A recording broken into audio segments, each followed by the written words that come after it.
Naingnan gyud sila diri nga mahimong mga buwang-buwang mga igsoon. Kay tungod ning irog sila mga igsoon. Bis na kay ingnan sila ni Pablo nga mahimong na baptize o nagsulob na diya ni Kristo mga igsoon. Apan ning irog sila sa kasuguan mga igsoon. May kita mga igsoon, gignan mo kita sa Galatia 3:27 nga tanang bautismuhan nagsulob na diya Kristo mga igsoon.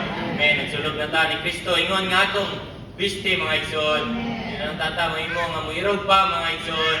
Men dili muon ginay nato nga biste si Kristo mga igsoon. Mao man ay una judicial redemption man ang mga igsoon. Nga mahimo ta magsulob diya ni Kristo. Mahimo ta makapahimot sa atong Dios nga mahal mga igsoon.